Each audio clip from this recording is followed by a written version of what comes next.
나 또 왔어. 아무래도 이러한 온라인 계약이 조금 길어질 것 같아서 선생님이 추가적으로 영상을 몇 개 더 찍어봤어. 사실 온라인 계약 때문에 한 게 아니라 찍다 보니까 재밌더라고. 그래가지고 계속 찍게 되네. 38쪽 8번 문제 한번 풀어보도록 할게. 다음은 콩즙에 들어있는 효소의 작용을 알아보기 위한 실험이다 라고 되어 있는데, 콩즙에는 과연 어떤 효소가 들어있을까? 자, 콩즙, 내가 싫어하는 콩에는 유레이스라고 하는 효소가 들어있어요. 이 유레이스가 하는 역할이 무엇이냐면, 우리 몸에서 단백질 성분을 먹으면 노폐물로 쌓이는 게 요소라고 했잖아. 근데 이 요소는 독성이 매우 강하다라고 했어요. 그럼 이 요소가 독성이 약한 암모니아로 전환이 돼야 되는데, 이 암모니아를 이렇게 요소가 암모니아로 분해되는 이것을 도와주는 게 콩즙에 있는 유레이스라고 하는 효소예요. 그러면 요소가 암모니아로 전환이 되잖아. 그럼 이 암모니아는 어떤 걸 암모니아라고 했냐면, 염기성의 성질을 띠고 있는 것을 암모니아다라고 말을 하는 건데, 자, 여기 보자. 3개의 시험관 1, 2, 3에 2% 요소 용액을 10ml씩 넣은 다음에, 이게 1, 이게 2, 이게 3이라고 해놓고, 어떻게 돼 있냐? 요소 용액이 여기 10ml씩 이렇게 들어있어. 여기 이렇게 요소. 그 다음에 1에는 증류수를 넣었대. 증류수. 그 다음에 2에는 무엇을 넣었냐? 생콩즙. 그 다음에 3에는 끓인 콩즙을 넣었대요. 끓인 콩즙을 넣고 실험을 했더니 어떻게 돼 있냐? 그림은 pH에 따른 지시약을 색깔을 따라 나타낸 것이다. 이 지시약을 이용해 1, 2, 3의 색깔을 관찰하였다 그랬는데, 이걸 보기에 앞서서 하나 추가적으로 보면, 얘들아, 여기 pH 7 있지? 녹색. 이게 기준이야. 얘가 중성이에요. 그래서 얘보다 이렇게 숫자가 낮아지잖아. 그러면 산성을 띠고 있고, 얘보다 이렇게 숫자가 커지면 염기성을 띠고 있다 라고 생각을 하면 될 것 같아요. 그랬더니 실험 결과 1은 노란색을 나타냈대요. 그 다음에 2는 파란색을 나타냈대. 3은 노란색을 나타냈대. 얘들아 봐봐. 자, 실험을 한번 보자. 실험 결과를 한번 보자. 실험 결과를 한번 보면, 지금 요소 용액은 1, 2, 3에 똑같이 들어있고, 1에는 증류수를, 2에는 생콩즙을, 3에는 끓인 콩즙을 넣었다 라고 말을 했는데, 딱 봐도 얘가 뭐가 되겠어요? 얘가 대조군이 되겠죠. 그 다음에 2하고 3은 실험군이 될 거예요. 실험군. 근데 결과를 봤더니 대조군 1과 3의 결과가 똑같아. 그 다음에 얘가 달라졌어. 무엇을 알 수 있냐? 생콩즙의 유레이스라고 하는 효소가 요소를 만나가지고 암모니아로 분해됐기 때문에 염기성인, 자, pH 8 있지? 염기성인 파란색이 나타났다. 그러면 이 3이라고 한 것은 이 요소와 끓인 콩즙을 만났을 때 얘가 지금 기능을 한 거야? 기능을 하지 않았다라는 걸 알 수가 있죠. 왜 기능을 안 했을까? 기능을 왜 안 했을까? 끓였다라고 하는 게 무슨 의미죠? 끓였다. 온도가 높아졌다는 거잖아. 온도가 높아지면 어떻게 되지? 효소가 그냥 다 죽어버린 거야. 효소의 기능을 하지 않았다라고 알 수가 있겠죠. 자, 문제를 보면 기억. 생콩즙에 들어있는 효소, 즉 유레이스라고 하는 효소에 의해서 요소가 암모니아로 분해가 되니까 기억은 맞은 설명이 되겠죠. 니은 실험 결과 암모니아를 발견할 수 있다. 암모니아를 발견할 수 있다는 게 뭐야? 염기성을 나타내고 있다는 거잖아. 염기성을 나타내는 시험관은 1, 2, 3 중에 2에 해당하니까 얘는 틀렸다. 디귿. 이 실험을 통해 생콩즙에 들어있는 효소 활성의 최적 pH를 알 수 있다. 이게 무슨 말이냐면, 이 디귿이 맞는 게 되려면 1, 2, 3이 뭐 산성에서 실험했다, 중성에서 실험했다, 염기성에서 실험했다, 이렇게 pH가 다른 게 나와야 되는데 지금 그게 아니잖아. 증류수와 생콩즙과 끓인 콩즙이니까 이것은 디귿은 틀린 설명인데, 얘를 굳이 바꾸자면 뭐 끓였을 때 온도가 높아지면 이 효소는 기능을 할 수 없다, 이런 거 나오면 조금 생각을 해볼 수가 있겠죠. 어쨌든 디귿은 틀렸으니까 답은 기억이다 라고 생각을 하면 될 것 같습니다. 2번 한번 풀어보자. 다음은 콩즙을 이용한 요소 분해 실험이다. 콩즙 또 나왔어. 콩즙을 딱 보면 뭘 알 수 있지? 콩즙 빼고 유레이스라고 하는 효소가 들어있다. 유레이스 어떤 역할을 한다 그랬어? 요소를 암모니아로 분해시키는 역할을 하는 효소이다.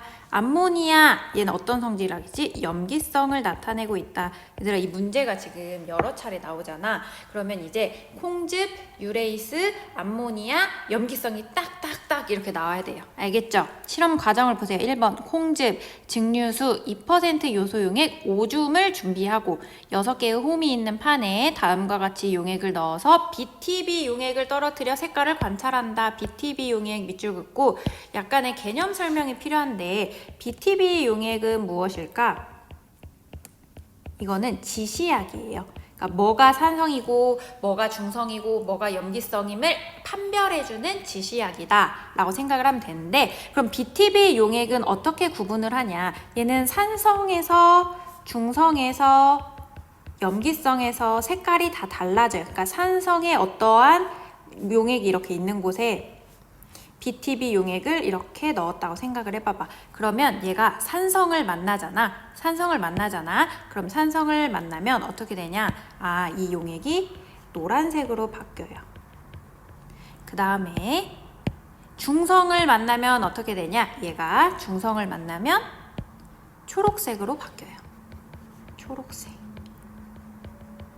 그 다음에 염기성을 만나면 어떻게 되냐? 염기성을 만나면 이게 파랑색으로 바뀌어요. 얘가 노초파 이렇게 외우면 돼. 노초파.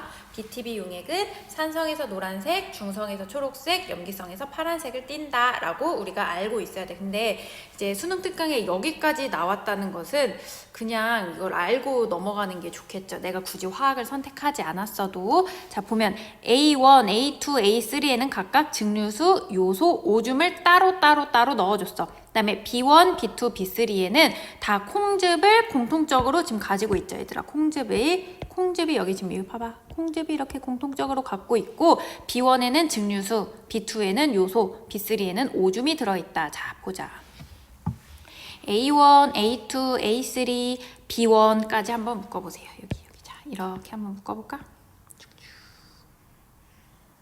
그러면 노란색, 초록색이야. 다. 초록색, 연두색, 노란색이야. 그럼 노란색, 초록색이야. 노란색, 초록색. 그럼 무슨 말이야? 여기는 산성 혹은 중성이라는 소리예요. 그럼 B2, B3 한번 보자. B2, B3 이렇게 묶어보자. 푸른색, 파란색이 나왔대. 아, 여기서 알 수 있는 게 뭘까? B2와 B3에서 색깔이 푸른색이 되었다. 무슨 말이야? 염기성을 나타냈다. 왜 염기성을 나타낼까? 아, 여기 들어있는 요소와 그 다음에 콩즙이 만나서, 그 다음에 오줌과 요소와 콩즙이 만나서, 그 다음에 오줌과 콩즙이 만나서 얘가 이 반응을 일으켜서 염기성 성분이 나타났다라는 거잖아. 즉 다시 말해서 어떻게 되는 거냐면 요소가 오줌 속에 들어있는 걸 알 수가 있겠지. 이해 갔어요? 자, 기억 보자. A2와 B2에는 모두 유레이스가 들어있다. A2는 요소 용액밖에 없어요.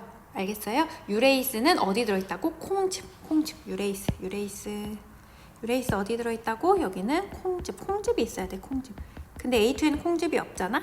니은 B2와 B3에서 모두 암모니아가 생성됐다. 암모니아. 얘들아, 암모니아가 생성이 되면 얘는 염기성이 나타내기 때문에 색깔이 푸른색이 돼야 돼요. 푸른색.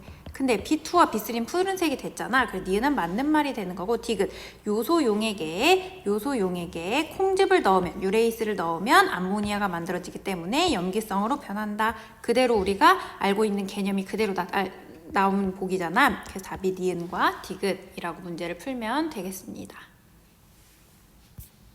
문제를 한번 풀어보도록 하겠습니다. 41쪽 4번이랑 그 다음에 43쪽 8번과 같은 문제들이 지금 교육과정이 바뀌면서 새롭게 추가된 문제들이란 말이야. 그러니까 아직 기출문제가 이거랑 관련된 기출문제가 많이 없을 거야. 그러니까 두 문제를 풀어보면서 우리가 이런 문제가 나왔을 때는 어떻게 접근을 해야 되고 대처를 해야 되는지에 대해서 한번 생각을 해보도록 합시다. 자, 이 문제를 설명하기에 앞서서 그 개념을 먼저 한번 짚고 넘어가 보면 기초대사량이라고 하는 개념이 나와요. 기초대사량이 뭐냐면 우리가 심장박동이나 아니면 호흡을 하거나 이럴 때 내가 의식하지 않고 삶을 사는데도 꼭 에너지가 필요해요. 이때 들어간 에너지 양이 기초대사량이다 라고 말을 하는 거고, 활동대사량이라고 하는 게 있어. 활동대사량. 이 활동대사량이 뭐냐면 지금 선생님 수업하고 있죠. 여러분은 공부를 하고 있을 거야. 공부를 하거나 아니면 운동을 하거나 이런 것처럼 내가 의식하고 뭔가를 했을 때, 활동을 할 때 들어가는 에너지 양이 활동대사량이다 라고 하고, 또 하나가 음식물을 먹고 음식물의 소화와 흡수에 필요한 에너지 양.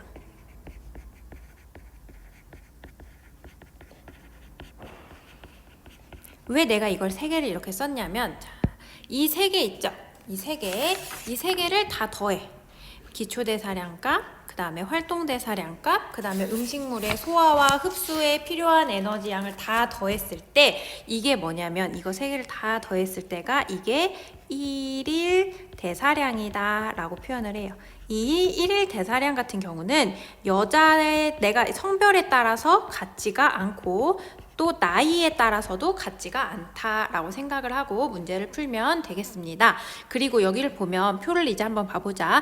표는 청소년의 1일 섭취 에너지양 기준과 3대 영양소별 1일 권장 섭취 에너지양 비율을 나타낸 것이고, 그림은 17세의 청소년 3명의 1일 섭취 에너지양을 영양소별로 나타낸 것이다 라고 나와 있는데, 자, 탄수화물, 단백질, 지방을 우리가 섭취를 할 거란 말이야. 그러면 탄수화물과 단백질, 지방 이렇게 있죠. 탄수화물과 단백질 같은 경우에는 1g당 내가 1g을 섭취했을 때 4kcal 에너지를 내요. 그 다음에 지방 같은 경우에는 1g을 섭취했을 때 9kcal의 에너지를 낸다 라고 생각을 하고 있으면 될 것 같아요. 문제를 한번 보자. 지금 여기는 에너지 양이 다 계산이 돼서 나왔어. 그럼 영희, 영수, 철수 이렇게 있지. 영희를 한번 보자. 영희는 탄수화물을 얼마큼 먹었어요? 1000만큼 먹었어. 그 다음에 단백질을 얼마큼 먹었어? 500만큼 먹었어. 그리고 지방도 500만큼 먹었어요. 그래서 영희 같은 경우에는 1일 섭취 에너지량이 2000이에요. 그 다음에 영수를 한번 볼까? 영수 같은 경우에는 탄수화물을 2000만큼 먹었고, 그 다음에 단백질을 600, 그 다음에 지방을 600만큼 먹어가지고 영수는 하루 동안에 총 3200만큼을 먹었어요. 그 다음에 철수는 어떻게 먹었을까? 철수 같은 경우에는 탄수화물 1500, 그 다음에 단백질 320, 그 다음에 지방 680, 이렇게 해서 총 2500만큼의 에너지를 먹었어. 그러면 연령이 지금 다 셋은 17세라고 했는데 1일 섭취 에너지양이 남자 같은 경우에는 2700, 여자는 2000이야. 그럼 영희는 딱 2000만큼 먹었어. 영수는 2700보다 많이 먹었지. 철수는 2700보다 적게 먹었어요. 영희가 잘 챙겨 먹은 거야. 영수는 많이 먹은 거고 철수는 적게 먹은 것이다 라고 생각을 하면 될 것 같아요. 그래서 기억을 한번 보면 1일 섭취 에너지양 기준보다 많은 에너지양을 섭취한 게 영수이다. 맞죠? 그 다음에 니은하고 디귿이 조금 까다로울 수 있는데 한번 보자. 3대 니은, 영희, 영수, 철수 중 3대 영양소별 1일 권장 섭취 에너지양 비율에 맞게 섭취한 사람, 지금 여기 비율이 이렇게 나와 있잖아. 얘를 한번 보자. 어떻게 계산을 하면 되냐면, 자, 영희를 먼저 한번 볼까? 영희 같은 경우에는 총 2000 먹었는데 이 중에 단백질, 탄수화물을 1000만큼 먹었지. 그러면 영희는 탄수화물이 좀 얼만큼 섭취를 한 거야, 이게. 얘는 50%만큼을 섭취를 했어요. 그러면 탄수화물이 55에서 65니까 영희는 탄수화물을 적게 섭취한 거지. 그럼 단백질은 총 2000을 먹었는데 단백질은 500만큼 먹었어. 그럼 얘를 계산을 해보면 25%만큼 먹었으면 영희 같은 경우에는 단백질이 7에서 20이어야 되는데 25잖아. 많이 먹었죠. 그 다음에 지방은 2000분의 똑같이 500이니까 얘도 어떻게 되겠어? 얘도 25%다. 이게 영희가 먹은 에너지 1일 권장 섭취 에너지양의 비율이다 라고 생각을 하면 돼. 영수와 철수도 똑같이 계산을 하면 돼요. 그러면 한번 영수를 해보자. 영수 여기 계산하기 쉽게 한번 이렇게 해볼까? 이렇게 지우고 총 3200이에요. 그러면 3200분의 2000 곱하기 100 여기도 3200분의 600 곱하기 100 여기도 3200분의 600 곱하기 100 하면 얘를 계산을 한번 해보자.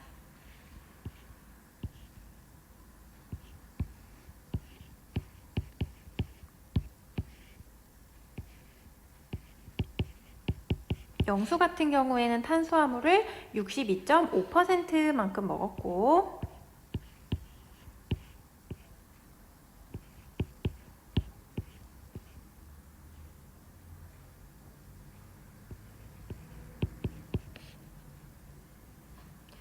영수는 단백질은 18점 몇 %, 그 다음에 얘도 똑같이 600이니까 지방 같은 경우도 18점 몇 % 정도 먹었어. 그러니까 영수 같은 경우에는 62.5니까 여기가 안에 다 들어와 있죠. 여기도 18점 몇 되니까 다 이 안에 들어왔어. 아, 영수는 잘 먹었다 라고 생각을 하면 될 것 같아요. 3대 영양소를 고루고루 비율에 맞게 잘 먹은 거고. 철수를 한번 계산을 해보자. 철수는 어떻게 되냐? 얘도 똑같아요. 계산을 한번 해보자. 여기 총 2500분의 1500 곱하기 100 하면 어떻게 되겠어? 60%. 그러면 이거는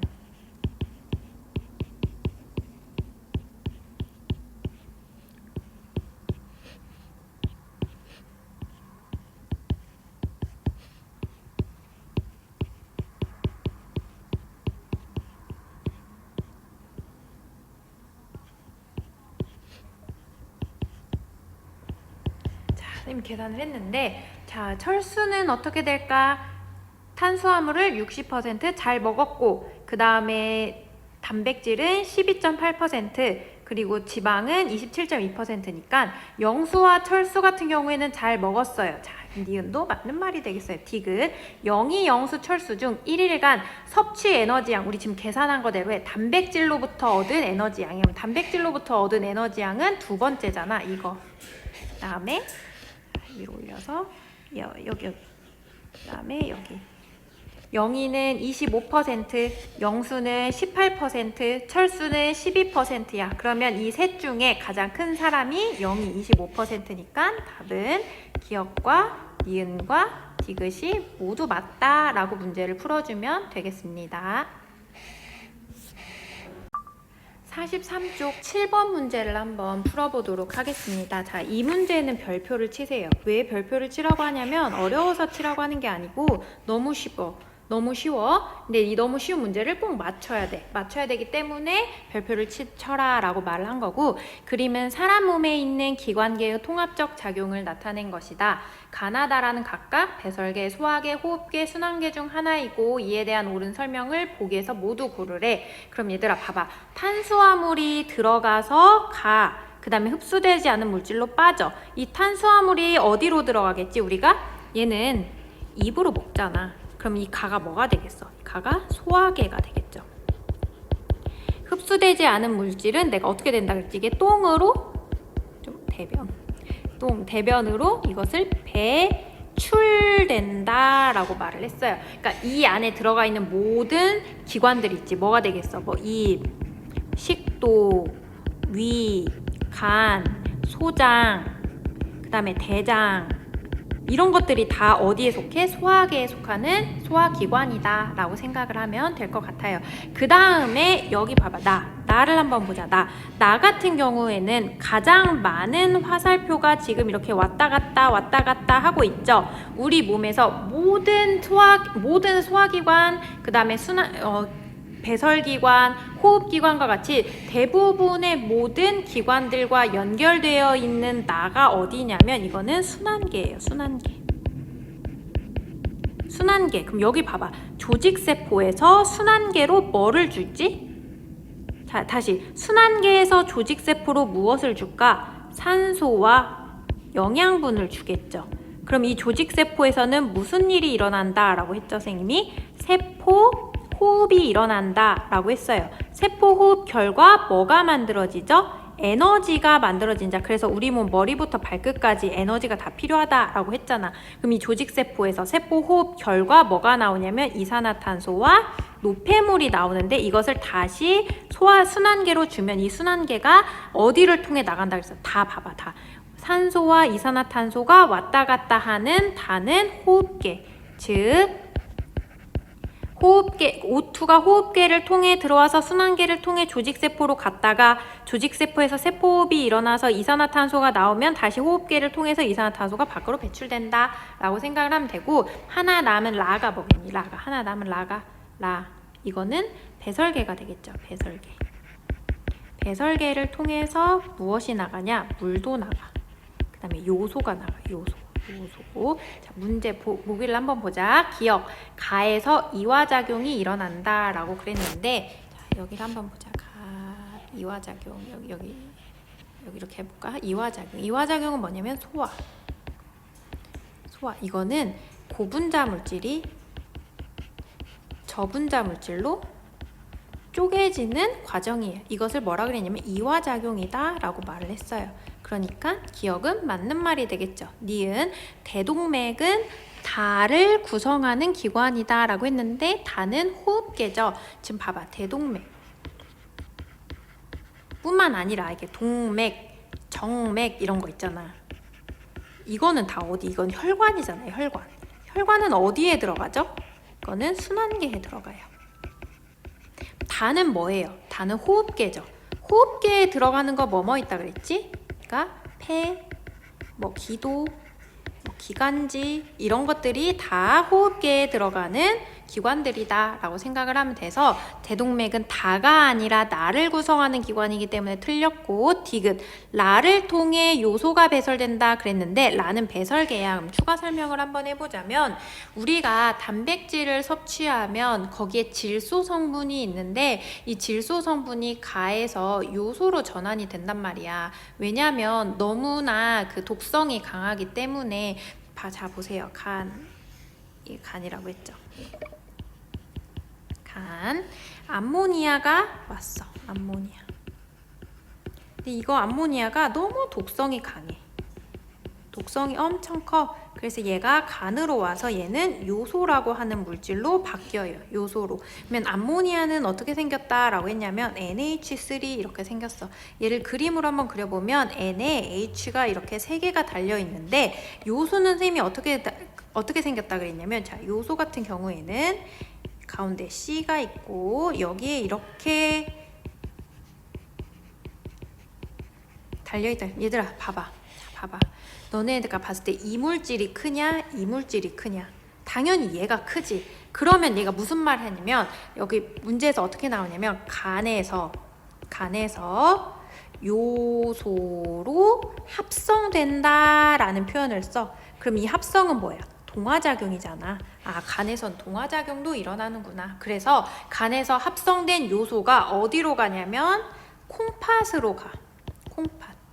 콩팥으로 가서 이게 오줌으로 밖으로 배설이 돼요. 배설이라는 표현을 써요. 그래서 디귿 봐봐. 라 배설계를 통해 요소가 배설된다는 거는 맞는 말이 돼서 답이 기억과 디귿이 됩니다. 문제를 이렇게 정리해서 풀면 되겠습니다. 마지막 문제 43쪽 8번 문제를 보자. 다음은 체중이 50kg인 영희가 하루 동안 섭취한 에너지양과 소비한 에너지양에 대한 자료이다 라고 나와 있어.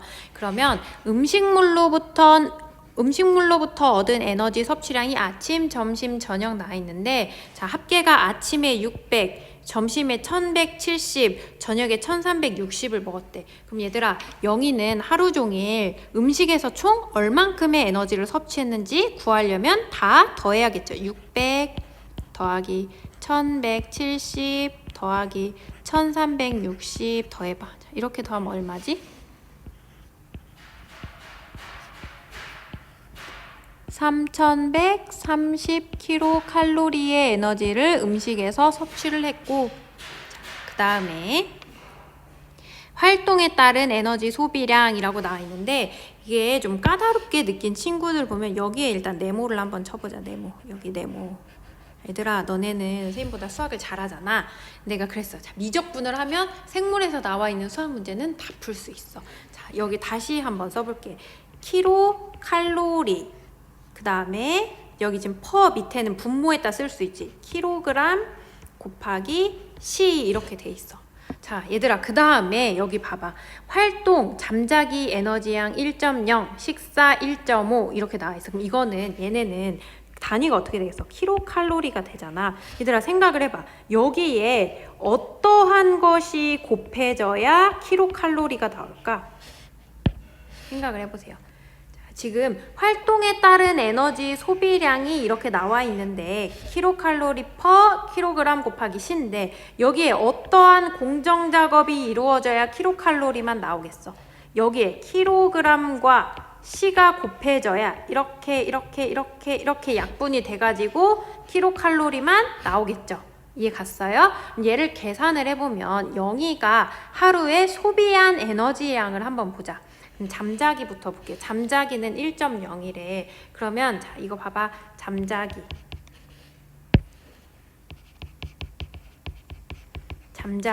잠자기는 1.0 킬로칼로리. 그 다음에 여기가 킬로그램 곱하기 시 이렇게 돼 있어. 그럼 여기에 얘들아 50kg이라고 했어요. 영희가 50kg이라고 했죠. 그 다음에 몇 시간 했어? 잠자기 7시간 했죠. 이거를 곱해주면 어떻게 되겠어? 자, 이거 봐봐. 2kg과 2kg 단위가 약분돼서 없어지겠지. 이 시간과 이 시가 약분돼서 없어지겠지. 그래서 얘를 어떻게 구해?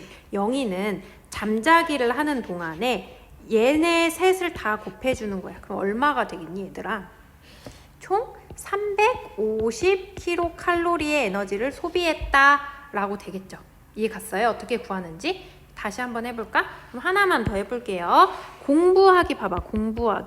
공부하기에 총 1.5래. 그러면 1.5kcal 퍼 여기 봐봐. 킬로그램 곱하기 시야. 그러면 영희는 총 50kg이라고 했고 그 다음에 공부 몇 시간 했어? 6시간이에요. 6시간밖에 안 했네. 6시간보다 지금 조그마한 친구들이 있을 텐데 좀 많이 더 하세요. 이렇게 약분돼. 50kg에 이 단위끼리 약분을 해봐. 그러면 영희는 공부할 때 총 얼만큼의 에너지를 소비했어요? 총 450kcal의 에너지를 소비했겠죠.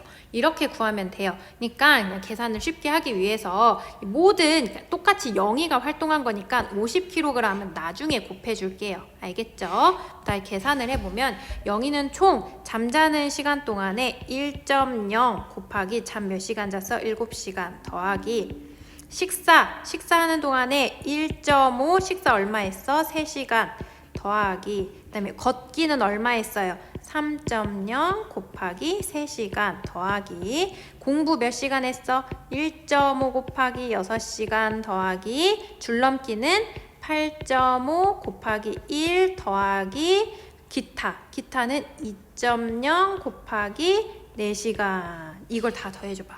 그럼 어떻게 7 더하기 4.5 더하기 9 더하기 9 더하기 8.5 더하기 8 이거 다 더하면 얼마 돼? 이렇게 하면 18 이렇게 하면 얼마 돼요? 13 그럼 이렇게 하면 20 더하기 26 하면 총 46인데 여기에 뭐가 지금 생략됐어? 영희 몸무게만큼 더 곱해줘야 되잖아. 그러면 영희는 총 하루에 얼만큼의 에너지를 소비했냐면 2300만큼 소비를 했죠. 이해 갔어요? 이해 갔어? 얘들아 봐봐. 영희가 하루에 이만큼 먹어. 근데 영희가 하루에 3130만큼 먹어. 근데 하루에 2300만큼 소비를 안 했대. 그러면 영희는 내가 먹는 거에서 소비하는 걸 빼면 남아요? 모자라요? 그래도 약 한 1000만큼이 남지. 그럼 매일매일 내 몸에 1000씩이 쌓이겠지. 영희는 살이 찔까 살이 빠질까? 당연히 살이 찌겠죠. 이해 갔어요? 자, 문제를 한번 풀어보자. 기억. 0이 1일 에너지 소비량은 2300이 맞지? 얘들아, 이거 계산하는 게 조금 까다롭게 느껴질 수도 있을 텐데 이 단위 잘 약분하면서 계산하세요. 니은 에너지 섭취량과 소비량이 이 상태로 계속되면 남으니까 쌓여서 체중이 증가하겠다. 맞고. 디귿 기초대사량을 높이기 위해서 줄넘기 하는 시간을 없애고 잠자는 시간을 늘리는 것이 좋다 했는데 혹시 디귿을 맞았다고 한 친구들은 공부를 다시 생각을 해보세요. 얘들아, 이거는 이걸 몰라도 풀 수 있는 문제예요. 당연히 기초 대사량을 높이려면 더 많이 움직여야 될 거 아니야. 왜 선생님이 요즘에 살이 더 많이 찐다 그랬어? 내가 젊었을 때는 살이 잘 빠졌는데 요즘 잘 안 빠지는 이유가 기초 대사량이 떨어져서라고 했잖아. 그러니까 잘 많이 움직여줘야 기초 대사량이 올라가겠죠. 이해 갔죠? 그래서 답은 기억과 니은이다 라고 풀면 되겠습니다.